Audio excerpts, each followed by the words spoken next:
할렐루야. 오늘 또 말씀을 통해 주시는 그 하나님의 은혜와 평강이 우리 모두에게 함께 하시기를 주님의 이름으로 간절히 축원합니다. 여러분, 달나라에서 지구를 보면 인간이 만든 큰 건축물 두 가지가 보인다고 합니다. 진짜인지 아닌지 모르겠어요. 그런데 어떤 건물이 보일까? 얼마나 크면 또 그 건물이 보일까요? 여러분들이 생각하기에 달나라에서 지구를 봤을 때 보이는 인간이 만든 큰 두 가지 건축물 뭐라고 생각하십니까? 잘 아시네요. 첫 번째는 만리장성이고 또 하나는 로마 제국이 만든 큰 로마의 길이라고 이야기하는 겁니다. 중국의 만리장성은 BC 221년 진시 황제가 진나라를 건설하게 되는데 중국 최초로 진나라의 분열된 나라를 통일시키는 일을 하게 됩니다. 그때 그 통일된 국가를 막기 위해서 특별히 이 북방에 있던 흉노족을 막기 위해서 그들이 성을 쌓기 시작을 하게 돼요. 이게 시초가 되었고 14세기 명나라의 황제였던 주원장이라고 하는 사람이 만리장성 공사를 재개하면서 약 200년 동안 5,000km가 넘는 큰 요새를 세우게 되었고 그것을 우리는 만리장성이라고 이야기를 합니다. 이와는 반대로 주전 3세기 서쪽에 위치한 나라인 로마는 영토 확장을 시도하면서 아피아 가도라고 불렸던 교통망을 구축하게 됩니다. 그래서 우리가 잘 아는 모든 길은 어디로 통한다 그래요? 많이 들어보셨죠? 모든 도로를요 로마로 집중시키기 위해서 이 대단히 도로 건설 작업을 시작하게 되는데 BC 3세기부터 AD 2세기까지 약 500년 동안 도로 길이 그때 만든 도로 길이가 총 8만 킬로가 넘을 정도로 어마어마한 길이었습니다. 주전 3세기에 어떤 사람들, 중국은 성을 쌓았어요. 그리고 또 다른 어떤 사람들, 로마 사람들은 길을 만들었습니다. 우리나라 초대 문화부 장관을 역임한 이어령 선생님께서 이 둘을 비교하면서 다음과 같은 이야기를 하셨습니다. 로마의 가도, 이 가도의 돌을 세우기만 하면 만리장성이 되고 만리장성의 돌을 높이기만 하면 로마의 가도가 된다. 마음만 먹으면 로마인들도 만리장성을 쌓을 수 있었고 중국인은 로마 가도를 만들 수도 있었을 것이다. 오늘 설교 제목이 뭐라고 되어 있습니까? 성이냐 길이냐. 같은 기술을 가지고 어떤 사람들은 성을 쌓아요. 같은 기술을 가지고 어떤 사람들은 길을 닦습니다. 어떤 게 더 유익할까? 역사가 그 질문에 대한 답을 해주고 있습니다. 로마 제국이 한참 번성할 때가 있었는데 그때 칼을 들고 마차를 타고 사람들 그리고 영토를 확장시킬 때에 서쪽으로는 영국 그리고 동쪽으로는 실크로드까지 그리고 남쪽으로는 이 북아프리카라고 이야기하는 이집트 연안까지 해서 이 광활한 영토를 확장하게 됩니다.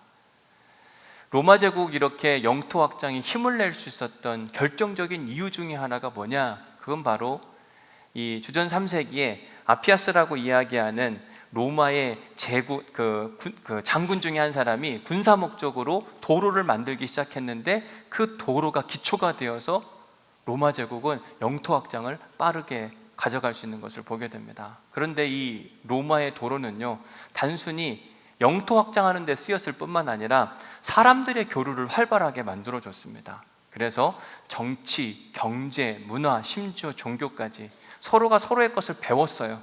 받아들이기도 하고 전수도 하고 그러면서 자기화시키기도 하는 그런 일들이 일어나자 로마를 중심으로 한 유럽의 문화는 급속도로 발전하기 시작하게 됩니다. 그런데 그와는 반대로 이 중국이라고 하는 나라는 같은 기술을 가지고 만리장성을 쌓았습니다. 당시 중국의 황제는요 중화, 모든 세계의 문명의 중심은 중국이다라고 하는 중화 사상을 중국인들에게 강하게 심어줬습니다. 그러면서 자기들에게 중국 사람들한테 자긍심을 심어주는 겁니다. 너희들은 위대한 국가 중국의 시민들이야. 너희들 걱정하지 마. 우리가 지켜줘. 그것에 대한 긍지와 자긍심을 갖고 살면 좋겠다. 그래서 그런지 모르겠지만 중국인들은 자기가 중국인들이라고 하는 것에 대한 자긍심이 대단했습니다. 그래서 그런지 그들은 주변에 있는 나라 사람들과 교류하는 것을 좋아하지 않았습니다. 오히려 성을 쌓아서 철저하게 차단을 했어요. 그리고 주변 국가를 부르는데 뭐라고 이야기하냐면 북적, 서융, 동이, 남만 여러분, 저 한자를 보면은요, 한자에 다 뭐가 들어가 있냐면 개견자나 벌레충자가 들어가 있습니다. 중국 이외의 주변 나라들을 향해서 다 뭐라고 생각했냐면 벌레 같은 인간인들, 벌레 같은 인간들, 개 같은 사람들, 이런 것들이 그들의 중화 사상 안에 고스란히 담겨져 있었다고 하는 사실이에요. 오로지 중국만을 위해서 살아가는 사람들, 중국을 위해서 성을 쌓고 살아가는 사람들, 그러다 보니까 인류 문명 역사에서 중국은요, 유럽과 달리 점점 더 뒤처지는 모습을 우리는 역사에서 발견할 수가 있습니다. 같은 기술을 가지고 누군가는 성을 쌓고 누군가는 길을 닦는 사람들이 분명히 있습니다. 여러분들이 생각하기에 성을 쌓는 게 옳습니까? 길을 닦는 게 옳은 것 같습니까? 답해보셔요. 알지만 얘기하고 싶지 않은 건가요? 뭐죠? 성입니까? 길입니까? 길이 훨씬 더 좋은데, 생각보다 어떤 사람들은 다 알매도 불구하고 계속 성을 쌓아가고 있고, 또 어떤 사람들은 자기가 아는 것처럼 누군가의 길이 되어주는 인생을 사는 사람도 있습니다. 오늘 본문에 보면 사도 바울과 유대인들의 이야기가 나오는데, 그들은 동시대를 살았어요. 그런데 어떤 한 사람은 길을 닦아주는 인생을 살았고, 어떤 부류의 사람들은 성을 쌓는 인생을 살게 됩니다. 이미 이 표현 안에 여러분들이 누가 길이 되었고 누가 성을 쌓았는지 충분히 짐작할 수 있을 거라고 생각이 들어요. 왜? 길을 닦는 사람은 단수를 사용했잖아요. 성을 쌓는 사람들은 복수. 그러니까 누가 길을 닦는 사람이에요? 사도 바울. 우리 사도 바울의 이야기 먼저 살펴보도록 하겠습니다. 오늘 본문 17절 말씀입니다. 함께 읽어볼게요. 시작. 후에 내가 예루살렘으로 돌아와서 성전에서 기도할 때에 황홀한 중에 하나님의 사람 사도 바울이 예루살렘을 떠나 다메섹으로 가던 중에 부활하신 주님을 만났습니다. 그리고 나서 그의 인생이 완전히 달라졌어요.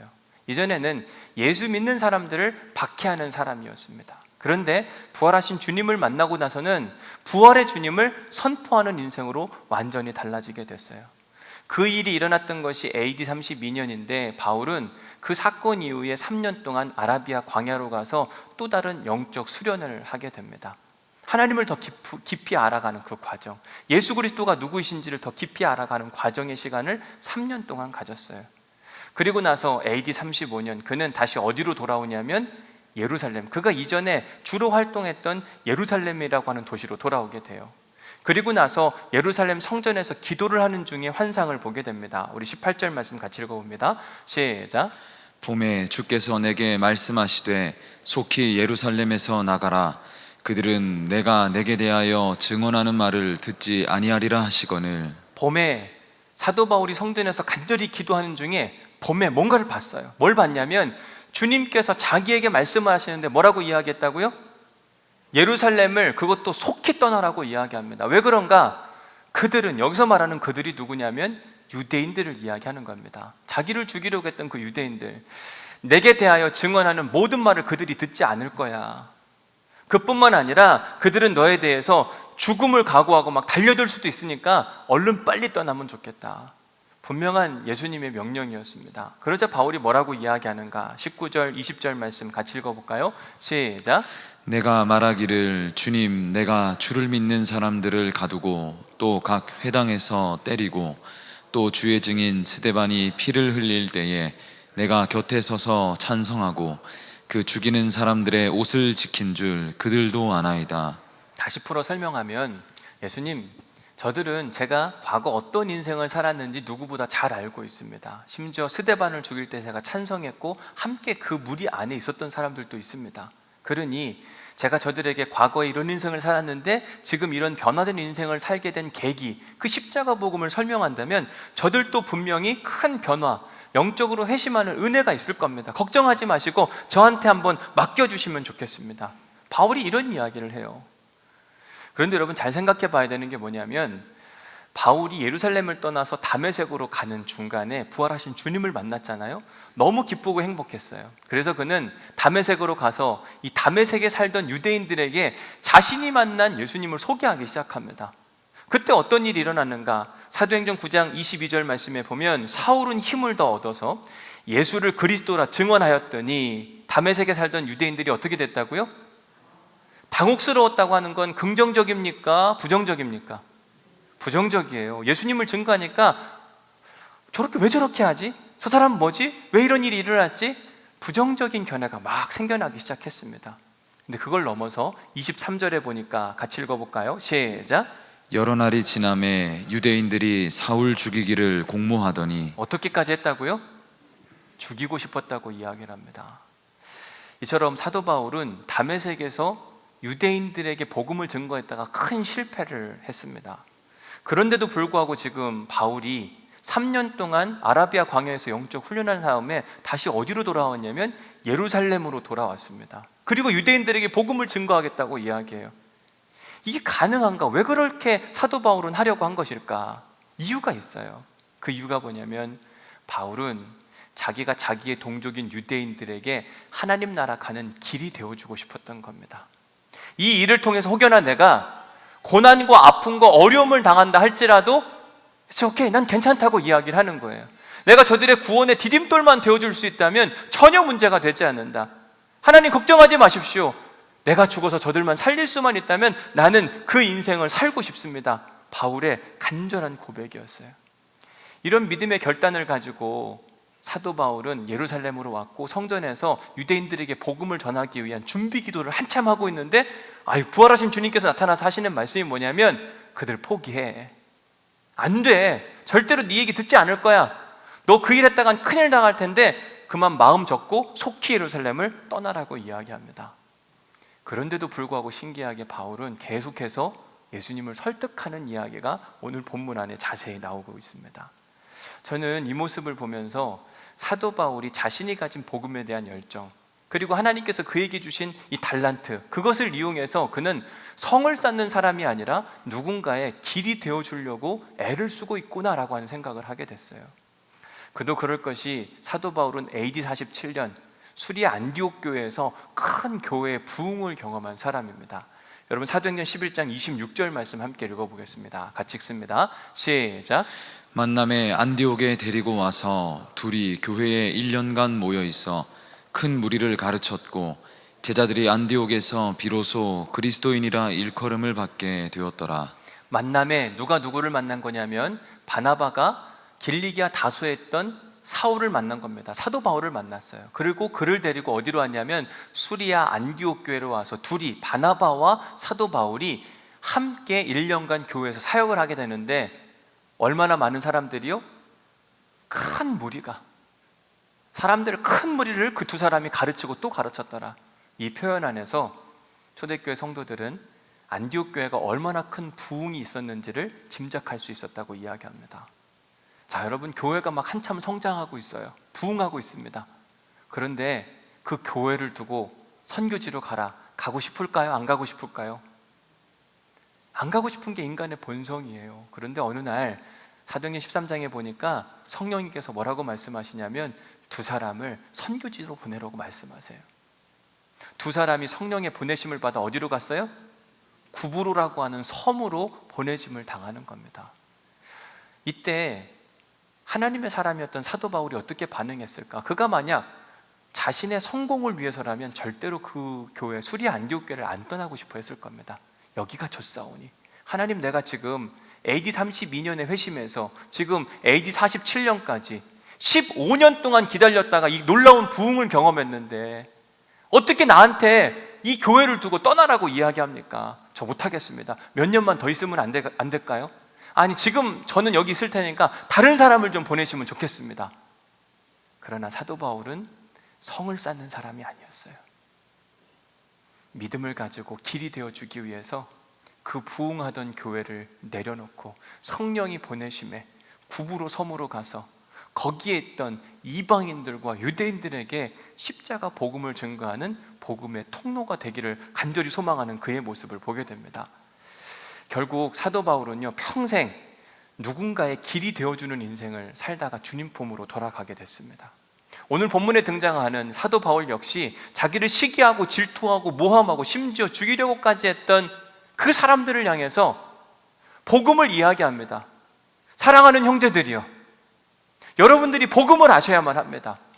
우리가 기다리던 메시아가 나사렛 예수 그리스도입니다. 그분은 십자가에 죽으셨다가 부활하신 분이십니다. 여러분, 이 메시지가 증거되면요, 사도 바울은 어떤 일이 벌어질지를 뻔히 알고 있었어요. 모르고 한 이야기가 아닙니다. 그러면 그들은 흥분할 것이고 그 일들을 통하여서 내가 큰 어려움을 당할 줄 알고 있음에도 불구하고 바울의 마음 가운데 뭐가 있었냐면, 내가 죽어서라도 저들이 십자가 복음을 알 수만 있다면 내 생명 하나 아끼지 않으리라.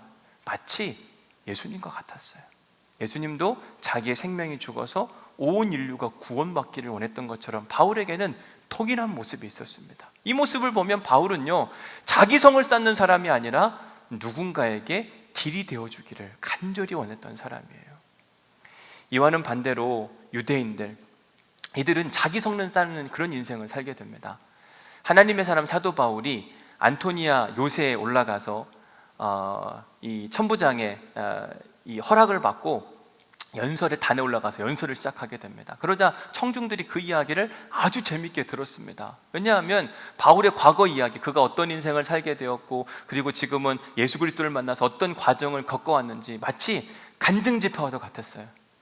여러분, 부흥회 때 이럴 때 보면 간증 집회 들으면 재밌잖아요, 그렇죠? 시간 가는 줄 모르고 그 다음 얘기가 뭔가 궁금해하고, 마치 그런 상황이었습니다. 바울은 자기 이야기를 막 꺼내면서, 게다가 화술도 좋아서 사람들의 마음을 확 빼앗아 갔어요.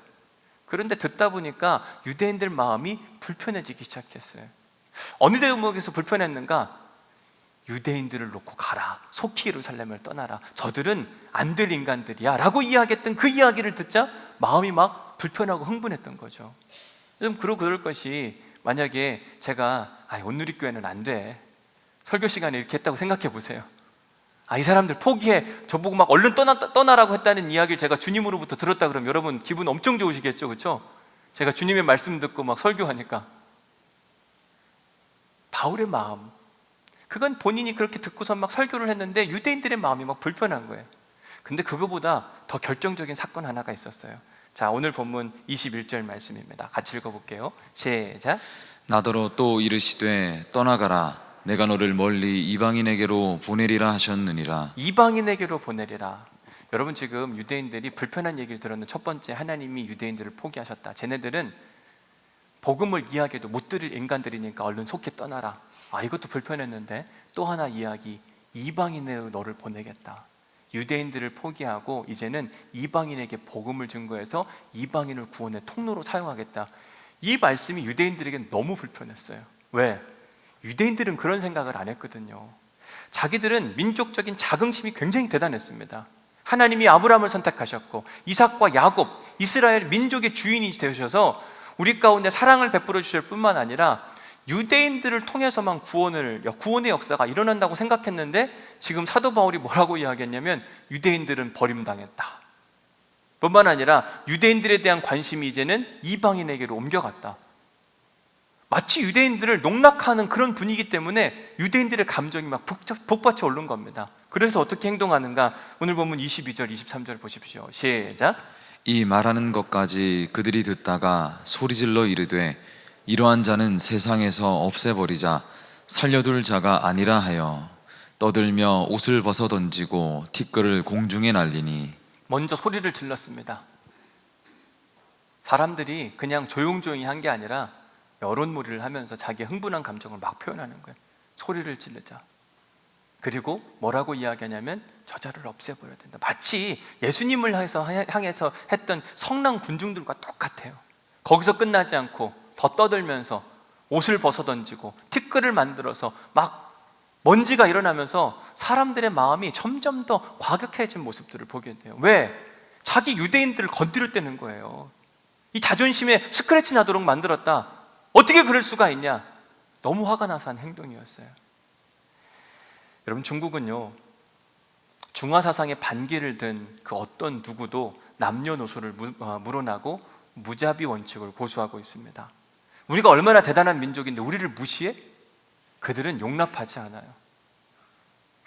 자기들 민족 가운데 어떤 해를 가하거나 그러면요, 인해존수를 써서라도 막 사람들이 때로 몰려가가지고 그들을 괴롭힘으로 자기의 힘과 세력을 과시하는 겁니다. 누가 비록 옳은 얘기를 한다 할지라도 그게 막 불편하기 시작하면 옳고 그름이 중요하지 않은 거예요. 그 나라가 더 잘 되기를 소망하는 마음, 유대인들이 더 잘 되기를 소망하는 마음으로 이런저런 이야기가 쏟아지는데도 들을 준비가 되어 있지 않던 겁니다. 그러면서 계속 자기 성을 쌓고 살아가요. 오늘 본문에 등장하는 유대인들이 그랬습니다. 그들은 이방인들 절대적으로 싫어했습니다. 차별했어요. 혐오적인 발언들이 여기저기서 등장을 하게 돼요. 그 대표적인 성경 구절 중에 하나가 어디냐면 사도행전 10장입니다. 우리 사도행전 10장 11절 말씀 함께 읽어봅니다. 시작. 하늘이 열리며 한 그릇이 내려오는 것을 보니 큰 보자기 같고 내 귀를 메어 땅에 들이웠더라. 사도 베드로가 욥바 무두장이 시몬의 집에 머물 때에 시장에서 기도하러 올라갔는데 시장한 겁니다. 그런데 기도하다가 그만 잠이 들어버렸어요. 근데 꿈을 꾸게 됩니다. 꿈에서 보니까 하늘이 열리며 한 그릇이 내려오는 것을 보는데 큰 보자기 같은 것이 있고 내 귀퉁이에 메어 땅에 들이웠더라. 그게 뭔가 살펴봤더니 12절 말씀, 그 안에는 땅에 있는 각종 네 발 가진 짐승과 기는 것과 공중에 나는 것들이었더라. 그게 보이는 것까진 좋았는데 베드로에게 어떤 음성이 들렸냐면, 베드로야 일어나 그것들을 잡아먹으라 하거늘. 그때 베드로가 한 이야기가 14절에 나옵니다. 함께 읽어볼게요. 시작. 베드로가 이르되 주여 그럴 수 없나이다. 속되고 깨끗하지 아니한 것을 내가 결코 먹지 아니하였나이다 한데. 이 이야기가 우리가 잘 아는 것처럼 이방인 고넬료의 이야기와 연결되는 건데, 이방인들을 향해서 뭐라고 이야기하냐면 속되고 깨끗하지 않은 것, 부정한 것, 더러운 것, 내가 저들하고 어떻게 만납니까? 어떻게 교제를 합니까? 이게 그 당시에 유대인들이 가지고 있었던 생각이에요. 그런데 성령님께서 그것이 아니라 잘못됐다, 이방인들을 만나라, 강력하게 권고하시는 주님의 모습을 보게 됩니다. 어떤 유대인들은요, 철저한 율법주의 가운데 자기의 의 드러내기를 굉장히 즐겨했습니다. 그리고 율법대로 살지 못하는 사람들과 선을 긋는데요, 그러면서 그들이 했던 표현, 누가복음 18장에 우리가 잘 아는 이야기가 나옵니다. 바리새인들은 서서 따로 기도하여, 바리새인들은 율법 잘 지키기로 소문난 사람들이었어요. 그러다 보니까 그들은 죄인들과 같이 함께 섞이고 싶지 않다, 따로 서서 기도하는 겁니다. 그리고 하는 이야기가 뭐냐면 나는 저들과 같지 않다. 이방인들을 향한, 그리고 세리와 죄인들을 향한 혐오적 발언을 서슴지 않고 했습니다. 유대인들은 남의 이야기에 귀 기울여 들을 생각이 없는 거예요. 자기 이야기만 꺼내는 겁니다. 자기 성을 쌓아요. 누군가의 길이 되어주기보다 자기 의로움에 쉼취해 살던 사람들이 그랬습니다. 성을 쌓는 사람과 인생의 길을 만들어주는 사람, 우리의 구원자 되신 예수 그리스도는 어떤 인생을 살았을까? 여러분, 예수님은 성 쌓는 인생을 살았습니까? 길 닦는 인생을 사셨습니까? 길을 닦는 인생을 사셨어요. 요한복음 6장에 보면 오병이어의 기적 이야기가 나오잖아요. 물고기 2마리와 보리떡 5개로 남자만 5,000명만 먹였다. 이 사건을 보고 사람들이 깜짝 놀랐습니다. 그래서 이렇게 이야기합니다. 그 사람들이 예수께 행하신 이 표적을 보고 말하되 이는 참으로 세상에 오실 그 선지자라 하더라. 너무 놀라워가지고 하늘에서 보내주셨고 그가 오실 그분이라, 우리가 기다리던 그분이었다라고 이야기하면서 그들이 이렇게 이야기했어요. 그러므로 예수께서 그들이 와서 자기를 억지로 붙들어 뭘 삼으려고요? 임금, 왕으로 세워줬으면 좋겠다라고 하는 막 사람들의 이 성난, 흥분한 이런 그 동요가 있었습니다. 예수님도 그때 얼마나 좋았을까요? 우리의 왕이 되어달라고 이야기했을 때. 그도 그럴 것이, 여러분, 보리떡 2개와 물고기 5마리 가지고 남자만 5,000명 먹었대요. 그럼 그 사람이 경제 대통령 되는 게 맞지 않을까요? 그 당시 가나안은 갈릴리 일대, 나사렛 일대에는요 엄청 가난한 동네였거든요. 근데 어떤 한 사람이 나타나서 물고기 2마리, 보리떡 5개, 이걸 가지고 남자만 5,000명을 먹었으니 이 사람이 대통령이 되면, 리더가 되면 어떤 일이 벌어질까요? 절대로 굶어 죽을 일은 없을 거 아니에요. 그러니까 우리의 왕이 되어달라고 했는데, 그때 예수님은 그들을 어떻게 했냐면 다 흩어보내셨어요. 그리고 자기는 따로 기도하러 가셨더라. 그러면서 예수님은 자기의 사명을 발견했는데 뭐라고 이야기하냐면 나는 길이요 진리요 생명이니. 예수님은요 철저하게 길이 되어주시기를 원하셨어요. 누군가에게 생명의 길이 되어주시기 위해서 예수님이 찾아가신 사람들이 있습니다. 세리와 죄인들, 그들과 함께 먹고 마심으로 예수님의 별명이 있었는데 너는 세리와 죄인들의 친구로다. 맨날 그 사람들하고 먹고 마시면서 함께 유숙하고 그들에게 하나님 나라 복음을 증거하고 그랬더니 변화가 되고 새로운 인생을 사는 사람들이 이곳저곳 생겨나죠. 그 대표적인 사람 중에 한 사람이 누구냐면 누가복음에 등장하는 삭개오라고 하는 사람이었어요. 어느 누구도 함께 하고 싶지 않았는데 나무 위에 올라가 있던 그를 보고 예수님께서 내려와 니네 집에 머물러야 되겠다. 함께 머무르고 시간을 보내므로 그는 하나님 나라의 자손이 되었고 변화된 새로운 인생을 살아가면서 그가 다시 한번 누군가의 길이 되어줘요. 내가 누군가의 것을 토색했으면 4배로 갚을 것이고 내 재산의 절반을 사람들한테 나눠주겠습니다. 그 전까지는 성을 쌓고 살아가다가 예수님을 만나고 나니까 예수님처럼 누군가에게 길이 되어주기를 소망하며 살아가게 돼요. 기원전 3세기부터 지금까지 중국은 2000년의 시간이 지났음에도 불구하고 중화 사상이 여전히 그들 마음 가운데 살아 있습니다. 그래서 중국은 자기의 힘 과시하는 걸 참 좋아하는 것 같아요. 우리나라를 향해서도 미국을 향해서도 까불지 마, 우리 힘 있어. 그냥 안 둘 거야. 중국만 그러냐? 미국도 마찬가지예요. 여러분, 트럼프 대통령이 되고 나서 연설 때 자주 했던 말이 있습니다. 아메리카 퍼스트, 미국 우선주의. 이번 바이든 대통령이 돼서 어떤 변화가 있나 싶었는데 바이든 대통령이 최근에 아프가니스탄 사건을 두고 이런 이야기를 했습니다. 국익이 없는 전쟁은 이제 하지 않겠다. 이해는 되지만 조금은 씁쓸했어요. God bless America라고 그들의 애국가 안에 그런 이야기가 있는데 하나님께 축복받은 미국이 진짜 그걸 위해서 하나님께서 축복해 주신 걸까? 아닐 텐데. 아프가니스탄 역시 마찬가지입니다. 탈레반이 정권을 세우는데 탈레반 정권의 특징은 성을 쌓는, 자기들밖에 모르는 그런 민족이거든요.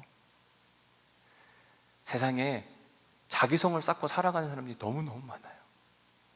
지난 2020년 2월부터 지금 우리가 코로나 시대를 겪어가면서 마스크를 쓰고 예배한 지도 벌써 1년 6개월이 지나가고 있습니다. 코로나 시대에 이걸 극복할 수 있는 가장 중요한 키워드 중에 하나가 백신이라고 이야기하는데, 백신을 먼저 개발한 나라들이 뭐 자기 국가 우선주의, 그럴 수 있죠. 우리 국민들 먼저 맞히자. 뭐 그건 우리가 충분히 이해할 수 있는데, 어떤 나라는 백신이 차고 넘치고 어떤 나라는 부족해서 사람들이 죽어갑니다. 생각해 보면 백신을 개발한 회사가 자기 성을 쌓는 게 아니라 길이 되어 주어서 어떻게 그 백신을 만들었는지 공개해주고 우리 함께 살자, 그랬으면 참 좋았을 텐데 왜 그걸 못하지요? 뭐 때문에 그럴까요? 그놈의 돈 때문에 그런 거예요.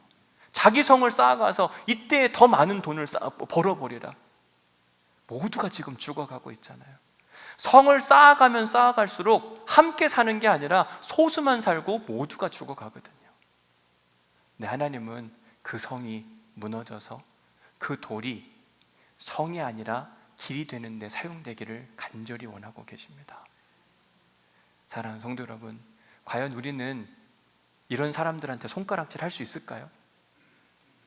어느 누구도 쉽게 손가락질 못해요. 왜냐하면 우리 인생도 마찬가지로 누군가에게 길이 되어주기는커녕 성을 쌓을 때가 참 많기 때문에. 너는 안 그런 것 같은데요. 진짜 안 그럴까요? 진단하는 방법이 있어요. 그게 뭐냐면, 여러분 전후 좌우에 있는 사람들을 한번 보십시오. 누가 있나? 보세요. 지금 앞에, 뒤에, 옆에 누가 있는가? 옆에 있는 사람 누군지 아세요? 이름 아세요? 이름? 기도 제목 아세요? 점점 목소리가 줄어들어요. 왜 우리가 옆에 있는 사람을 잘 모를까요? 관심이 별로 없는 겁니다. 굳이 그렇게 꼭 해야 되나? 셀 모임 하시라 이렇게 이야기하면 저는 그냥 주일날 혼자 예배드리고 가는 게 진짜 제일 편하고 좋습니다. 그렇죠. 그게 뭐냐면 자기 성을 쌓고 살아가는 거예요. 셀 모임에 간다고 하는 건 불편하죠. 시간도 내야 되죠. 에너지도 있어야 되죠. 그리고 가면 또 항상 좋은 게 아니라 꼭 갈등을 일으키는 사람도 있잖아요. 그런데 그러면서 서로가 알아가고 서로를 위해 기도해주고 눈물을 흘리고, 이게 교회 공동체고 이게 하나님의 나라인데 우리는 주일 예배 참석하고 그거면 됐지. 내 구원 혼자도 바쁘고 힘들고 어려운데 남의 구원을 왜 신경 쓰냐? 이게 다 뭐냐면 자기 성을 쌓고 살아가는 사람들의 모습이거든요. 이제 8월 29일부터 이제 후반기 셀 모임, 함께 모이지는 못하지만 온라인이라도 우리가 함께 모이려고 하는데, 여러분, 저는 여러분들이 가급적이면, 아니 절대적으로 셀 모임에 참석하시기를 간절히 부탁을 드립니다. 왜 아멘 안 하셔요?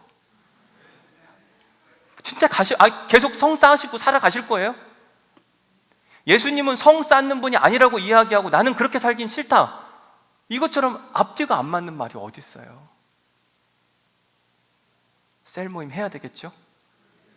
하셔야 돼요. 진짜로 하셔야 돼요. 그러면서 함께 교제하고 나아가는 사람들, 이게 자기 성을 부수고 누군가의 길이 되어주는 믿음의 사람들의 모습이기 때문에 그렇습니다. 여기서부터 시작해야 되거든요. 제가 지난주에 운동하러 장산에 간다 이렇게 말씀을 드렸습니다. 장산 가면 참 좋은 게 물이 있어서 참 좋은 것 같아요. 중간에 보면 호수가 있잖아요. 거기 그렇게 도는데 좋더라고요. 그런데 거길 돌다 보면 들고양이들을 자주 보게 됩니다. 그래서 그런지 들고양이를 위한 집도 만들어주고 막 그래놨더라고요. 사람들은 그게 좋아서 쓰다듬어 주기도 하고 사진도 찍기도 하고, 어떤 분들은 일부러 음식을 가지고 와서 그 들고양이들에게 음식도 주기도 합니다. 그런데 요즘에 이렇게 종종 보니까 이 들고양이들이 나무에 올라가서 위험한 모습을 보고 사람들이 막 어쩔 줄을 모르고 저거 안전하게 내려와야 되는데 어떻게 그럴 수가 있을까? 그러면서 막 여러 사람들이 협조해가지고 그 들고양이를 안전하게 내려주는 일에 이렇게 동참하는 모습을 보게 됐는데 참 너무 보기에 좋았습니다. 생명을 귀하게 여기는 그 모습이 너무나도 감사하더라고요. 그런데 문득 무슨 생각이 들었냐면, 우리가 동물에게도 이렇게 관심하고 사랑하고 음식도 주고 막 하는데 과연 우리가 사람에 대한 관심과 사랑은 정말 있을까? 오는 9월 12일에 우리가 생명사랑 걷기 대회를 하자고 하는 건데 다 그런 차원입니다.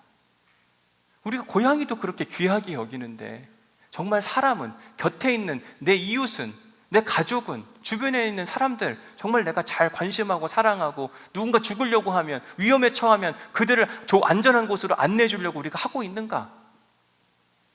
저는 우리 교회가요, 성을 쌓는 교회가 되지 않기를 간절히 소망합니다. 구원의 통로가 됐으면 좋겠어요. 우리 교회만 알아가지고 미자립교회, 작은 교회들 어떻게 되든지 말든지, 하나님 진짜 원하시는 교회의 모습일까? 그러다 다 죽어요. 큰일 납니다. 여러분, 큰 교회만 살면 괜찮나? 전혀 그렇지가 않거든요. 어떻게 작은 교회들을 살려낼 수 있을까? 우리가 고민해야 되는데 한국교회가 어느 순간 큰 교회, 우리 교회도 거기서 자유로울 수가 없는 겁니다. 누군가의 생명을 살리는 일에 고민하고 관심하고, 세론들에 대해서 고민하고 관심하고. 하나님은 우리가 성을 쌓는 인생을 사는 것이 아니라 누군가의 생명의 통로가 되기를 간절히 원하고 계세요. 사도 바울이 오늘 본문에서 자살하려고 하는 사람이 아니에요. 자기를 해하려고 하는 사람들을 위해서, 구원의 길이 되기 위해서 죽을 것, 위험에 처할 걸 뻔히 알면서도 불구하고 복음을 선포하고 있는 겁니다. 어떻게 그럴 수가 있는가? 하나님, 나를 복의 통로로 사용하여 주옵소서. 구원의 징검다리가 될 수 있도록 인도하여 주옵소서. 나를 밟고서라도 누군가가 하나님 나라 들어갈 수 있다면 그것으로 충분합니다. 왜 사도 바울은 그렇게 할 수밖에 없었는가? 그는 예수님을 구주로 영접했거든요. 그 예수님이 똑같은 인생을 사셨어요. 여러분, 예수님을 사람들이 죽여라, 바라바는 살려주고 저는 죽여도 괜찮다라고 이야기했을 때 예수님이 그들을 위해서 한 유명한 기도가 있잖아요. 누가복음 23장에 나오는 이야기입니다. 우리 함께 읽어볼까요? 누가복음 23장 말씀 시작. 이에 예수께서 이르시되 아버지, 저들을 사하여 주옵소서. 자기들이 하는 것을 알지 못함이니이다 하시더라. 그들이 그의 옷을 나누어 제비 뽑을세. 이에 예수께서 이르시되 저들을 사하여 주옵소서. 간절한 예수님의 기도였어요. 근데 그 저들이 누구였냐면 자기의 생명을 해하려고 했던 사람들. 저들이 무지해서 하는 일이니까 제발 용서해달라고. 바울도 똑같이 하네요. 자기를 죽이려고 하는 그런 사람들을 향해서 그들의 구원의 통로, 길이 되어주기 위해서 그들에게 복음을 증거하는 모습을 보게 돼요. 누군가는 성을 쌓고 있고 누군가는 길이 되어주려고 하고 있습니다. 설교를 마무리하면서 여러분, 성입니까? 길입니까? 성이에요? 길이에요? 셀 모임 가야 될까요? 안 가야 될까요? 큰일 났네요, 그죠? 왜냐하면 예수님께서 길이 되어주시는 인생을 살았기 때문에 그래요. 우리는 예수님을 구주로 영접했잖아요. 그러면 우리는 길의 인생을 살아야만 합니다. 길의 인생을 살려면 해야 할 일이 있는데 그게 뭐냐면 멈춰서서 주위를 둘러봐야 돼요. 다시 한번 옆에 있는 분들, 뒤에 있는 분들 보세요. 누가 있는가? 어떤 분이 있는가? 오늘 새신자로 오신 집사님 부부도 있고 또 오랜만에 오신 분들도 분명히 있고 관심해야죠. 다가가서 인사도 하고 무슨 기도 제목이 있는지 서로 나누고 교제하고 주위를 둘러보는 눈이 필요해요. 근데 우리는 너무 자기 성만 쌓고 사니까 바쁜 겁니다. 빠르게 가야 되고 나를 위해서만 시간을 써야 되고. 여러분 주일날은요 멈춰서라고 할 때 멈춰서 가지고 예배드리고 오후엔 내 마음대로 살면 되겠지, 나를 위해서 시간을 쓰면 되겠지가 아니라 하나님이 원하시는 일에 내 에너지를 쓰라고 남겨준 시간이에요. 누군가를 생각하면서 걷기 대회 함께 참석도 해보고 누군가 전화가 필요한 사람들은 전화도 한번 해보고 그들을 위해서 기도도 해주고 그러면서 나도 안식하고, 이게 참된 안식인데 우리는 주일날 아유 좋다, 오후 예배도 없고 이제 뭐 사역도 없으니까 너무너무 행복하다, 다 그런 마음이시죠? 아니길 바라요. 우리의 이런 작은 움직임을 통해서 분명히 이 세상은 하나님 나라로 함께 바꾸어 갈 수 있어요. 우리의 힘으로는 부족하고 하나님의 능력으로 예수님이 가신 그 길을 걸어가는 사람들을 통해서 이 땅은 반드시 하나님 나라로 바뀌어가기를 간절히 소망합니다. 그 일에 우리가 쓰임받는 귀한 믿음의 성도들 될 수 있기를 간절히 축원합니다. 오늘 말씀을 마무리하면서 은혜 받은 말씀을 한번 적어보시기 바랍니다.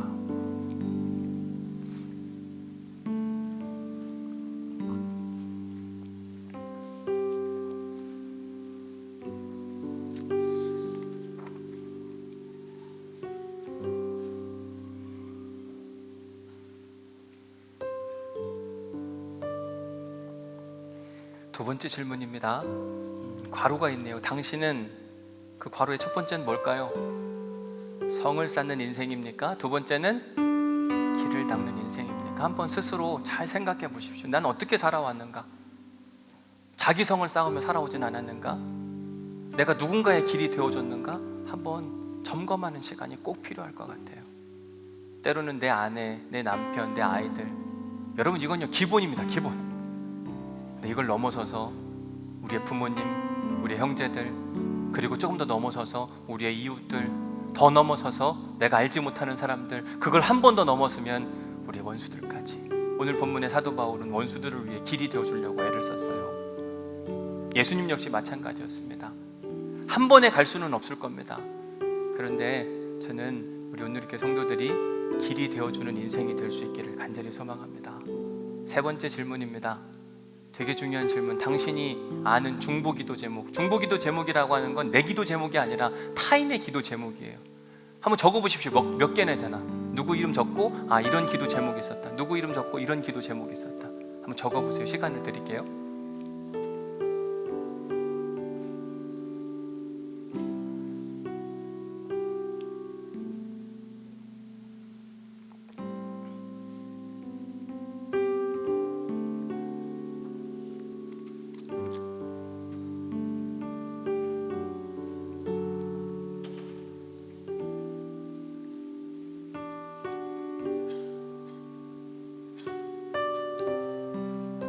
세 번째를 하는 이유가 있어요. 그리고 일부러 시간을 드린 이유. 자기 성을 쌓는 사람들은요 자기 기도 제목밖에 몰라요. 남의 무슨 기도 제목 있든지 말든지 난 내 기도만 하리라. 그런데 길이 되어주는 사람의 특징은 뭐냐면 남의 기도 제목에 귀를 기울이고 그 사람들을 위해서 기도를 해주더라고요. 저는 이번 한 주간 여러분들이 기도에 참석하기를 주님의 이름으로 간절히 부탁을 드립니다. 새벽 기도가 됐든 우리 교회는 10시 기도회도 있고 9시 기도회도 있잖아요. 여러분들한테 올 수 있는 기도에 참석하셔서 이번 한 주간만큼은 여러분들이 지금 적어놓은 중보기도 제목을 가지고 붙들고 기도할 수 있기를. 하나님 아무개 있는데 위해서 좀 기도합니다. 도와주옵소서. 누가 정말 아프고 힘든데 치료하여 주옵소서. 자녀의 문제 때문에 고민하는데 해결하여 주옵소서. 내 기도가 아니라 자기 성을 쌓기 위한 기도가 아니라 중보기도, 타인을 위한 누군가의 길이 되어주기 위한 기도. 여러분들을 위해서 누군가 기도한다고 생각해 보세요. 얼마나 행복하고 좋을까? 그렇지 않을까요? 제가 지난 목요일에 서울을 갔다 왔거든요. 느닷없이 서울을 사실 갔다 왔어요. 좀 어려운 선배님이 계셔서 그 선배님을 뵙고 함께 이야기를 나누기 위해서 한 1시 기차 탔나요? 그리고 밤 11시에 돌아왔어요. 그리고 그분하고 그냥 한 장소에서 그냥 밥 먹고 다른 거 하지 않고 딱 고금을 하고 왔는데, 그 다음날 저한테 전화가 와서 하는 이야기가, 야, 너처럼 와서 그렇게 밥만 먹고 가는 애 처음 봤다. 왜 그렇게 왔냐? 너무 고맙다. 평생 잊을 수가 없다. 여러분, 우리가 누군가를 위해서 기도해주고 누군가를 위해서 눈물을 흘려줄 때 우리는 누군가에게 평생의 기쁨과 선물을 줄 수 있는 사람이에요. 바울이 그 인생을 살았고 예수님도 그 인생을 사셨습니다. 이젠 누구 차례냐면 우리가 해야 될 차례예요. 오셔서 나라와 민족을 위해서, 아프가니스탄을 위해서, 주변에 있는 형제 자매들을 위해서 기도의 시간에 함께 오셔서 참석하시고 눈물로 기도하시고, 그러면 우리 교회는 성을 쌓는 교회가 아니라 그 성을 허물어뜨려서 그 돌로 길을 만들어서 우리의 시간과 에너지를 지려밟고 가는 사람들이 분명히 있을 텐데, 하나님은 그걸 원하고 계세요. 우리 시간 함께 찬양할 텐데, 누군가 널 위해 기도하네. 여러분, 분명히 여러분들 위해서 기도하는 분들이 계실 겁니다. 날 위해서 기도해 준 사람 한 사람도 없을 거야. 이건 되게 슬픈 이야기예요. 자기가 얼마만큼 성을 쌓고 살았는지를 아는 이야기이기도 한 겁니다. 이 시간 이 찬양 부르면서, 하나님, 나도 누군가를 위해서 기도해 줄 수 있는 믿음의 사람이 되게 하여 주옵소서. 이런 마음의 결단과 다짐을 가지고 우리 함께 이 찬양을 주님께 올려드리도록 하겠습니다. 당신이 지쳐서 기도할 수, 당신이 지쳐서 기도할 수 없고 눈물이 빗물처럼 흘러내릴 때 주님은 아시네. 당신의 약함을 사랑으로 돌봐주. 2절 찬양하겠습니다. 당신이 외로워서,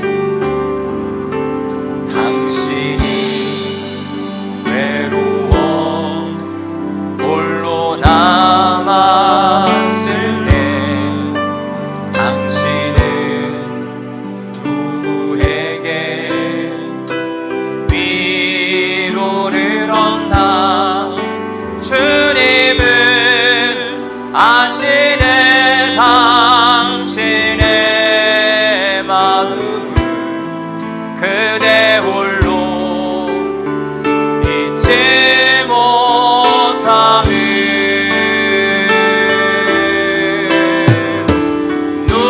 누군가 널 위하여,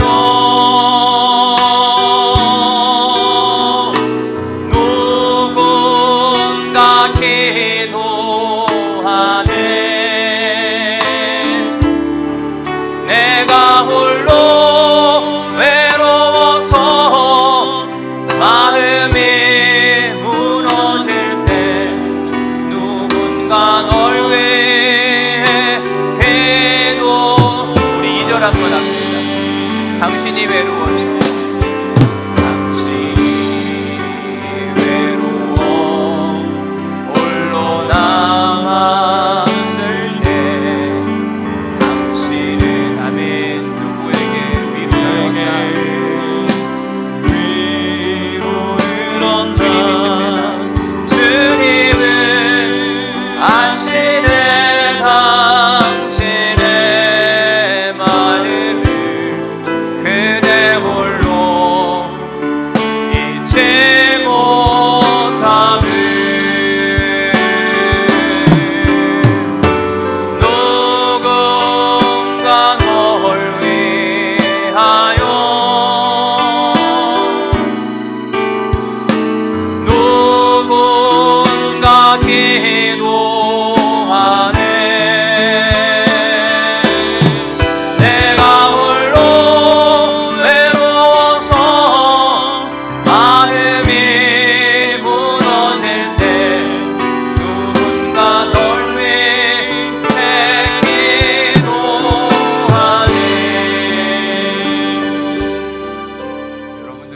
내가 기도할 때 진짜 좋을 거예요.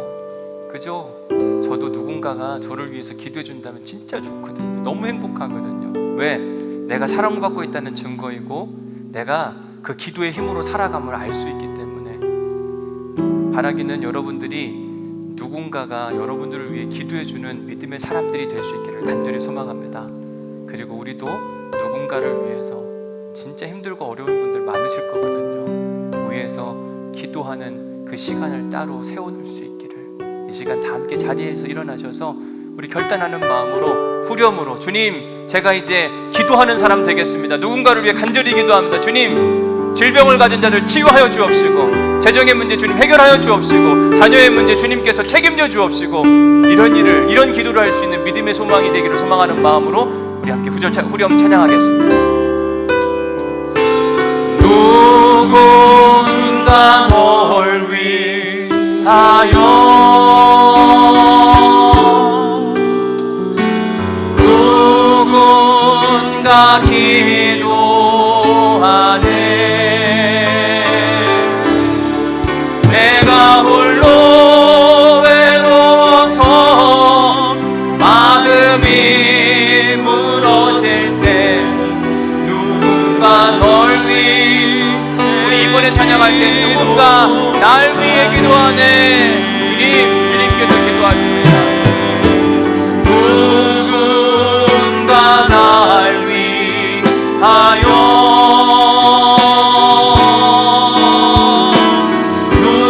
누군가 기도하네.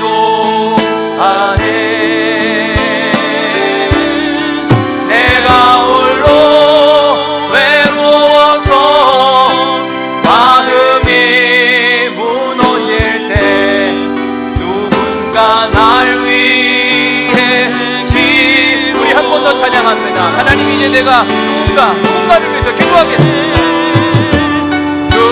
누군가 널 위하여,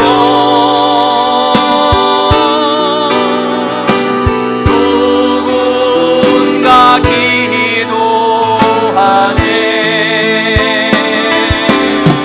내가 홀로 외로워서 마음이 무너질 때 누군가 널 위해 기도하네. 우리 시간 기도할 때 오늘은 아프가니스탄을 위해서 함께 기도하기를 소망합니다. 여러분, 우리나라가 힘들고 어려울 때 미국을 포함해서 수많은 나라들이 우리를 위해 기도해줬고 우리에게 도움을 허락해줬습니다. 우리가 이제는 힘겹고 어려운 시기를 보내고 있는 나라들, 하나님 나라의 백성들을 위해 기도해야 될 때입니다. 지금 저 먼 나라에서 두려움과 아픔과 오늘 또 죽어가고 있는 저들을 위해 이 시간 주님의 이름을 간절히 한번 부르짖고 우리 함께 통성으로 기도하도록 하겠습니다. 기도하십니다. 주여! 하나님 감사합니다. 주님, 성이냐 길이냐 물었을 때 우리가 길이라고 답을 했습니다. 하나님, 길이 되는 인생의 믿음의 선을 기도합니다. 저 멀리 있는 아프가니스탄의 백성들을 위해서 기도하며 나아갑니다. 우리 우리가 알지 못하지만 우리는 두려움과 염려 가운데 살아갑니다. 아버지, 다른 우리가 있습니다. 아버지, 그 은혜 위에 세워져 있습니다. 하나님, 저들을 구원하여 주옵소서. 첫 땅과 우리 하나님 나라가 세워진 나라입니다. 주여! 주님의 시간 통보하면 안 됩니다. 하나님 아버지, 저희 국가 하나님 아프가니스탄을 위하여 기도하면 안 됩니다. 그곳에 하나님의 아버지 놀라운 사랑과 기적이 필요합니다. 하나님 아버지, 그곳에 하나님 아버지 하나님 우리의 기도와 기도가 필요합니다. 우리가 구원의 빚진자입니다. 목숨의 빚진자입니다. 기도의 빚진자입니다. 아버지, 알게 하여 주옵시고 그곳에 옆에 나아가게 하시고 아버지께 기도할 수 있도록 인도해 주시며 선물 찾는 인생이 아니라 길을 다 길이 되어주는 인생이 될 수 있기를 소망하며 기도하오니 끊임없이 길이 되어지게 하여 주옵시고 끊임없이 무너져 걸어가게 하여 주옵시고 믿음의 사람으로 살아갈 수 있는 아버지, 우리 모두가 될 수 있도록 도우시고 인도하여 주옵소서. 감사합니다. 고맙습니다. 우리를 불러 말씀하시고 인도하시는 하나님의 은혜와 능력이 주님 지켜주옵시고 알게 하여 주옵시고 놀라우신 주님의 은혜와 역사를 경험하는 믿음의 사람들 될 수 있도록 도우시고 축복하여 주옵소서. 감사합니다.